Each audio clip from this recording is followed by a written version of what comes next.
Normal सी दिखने वाली ये परवाज अचानक एक ऐसे खौफनाक डरावने ख्वाब में कैसे बदल गई, आइए जानते हैं। जहाज से उतरने वाले हर दहशतजदा मुसाफिर के जहन में बस एक ही सवाल था, क्या वो महज वहम था? टेक ऑफ बिल्कुल नॉर्मल था, लेकिन सिर्फ 45 मिनट बाद ही पुरसुकून फिजा मुकम्मल दहशत में बदलने वाली थी। कराची से दुबई का ये सफ़र साफ मौसम और हंसते खेलते बच्चों के साथ बहुत ही शानदार शुरू हुआ था। मगर जैसे ही जहाज ने 35,000 फुट की बुलंदी छुई, एक अजीब नाकाबिले फ़हम नफ्सियाती खौफ फैलने लगा। शुरुआत बड़ी खामोशी से हुई। पिछली नशिस्त की एक खातून को अपने बिल्कुल पीछे किसी की पुरस्रार मौजूदगी महसूस हुई। पीछे मुड़कर देखा तो जगह खाली थी। तसल्लियों के बावजूद इस खौफजदा खातून का चेहरा सफ़ेद पड़ चुका था।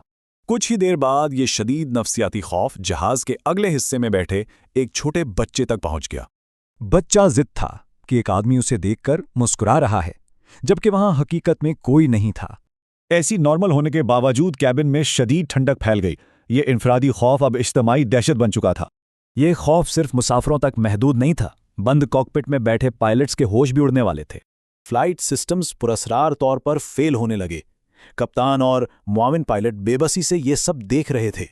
अचानक बंद कॉकपिट में एक बूढ़ी औरत की धुंधली सी शबीहा नमूदार हुई, जो अजीब अंदाज में मुस्कुरा रही थी। क्या जहाज पर किसी शैतानी कुव्वत का कब्जा था? इस ख्याल ने लरसते अमले को फौरन हंगामी लैंडिंग पर मजबूर किया।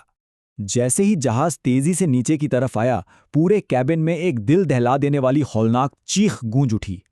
मुसाफिर रोते हुए अपनी सीटों से चमटे थे, दुआएं मांग रहे थे। ये मुकम्मल नफ्सियाती ब्रेकडाउन का मंजर था। हैरत अंगेज तौर पर लैंडिंग के करीब पहुंचते ही डरावनी आवाजें गायब और दर्जा हरारत बिल्कुल नॉर्मल हो गया। जहाज ने मौजज़ाना तौर पर बेहफाजत लैंडिंग तो कर ली, लेकिन पायलट्स और मुसाफिर गहरे नफ्सियाती सदमे में थे। अगले दिन अखबारात में ये पुरस्कार खबर तो छपी, लेकिन इस दहशत की कोई मंतिकी वजह किसी के पास नहीं थी। तो आखिर इस बुलंदी पर हुआ क्या था? क्या ये इज्तिमाई वहम था या वाकई किसी अनजानी कुव्वत से सामना?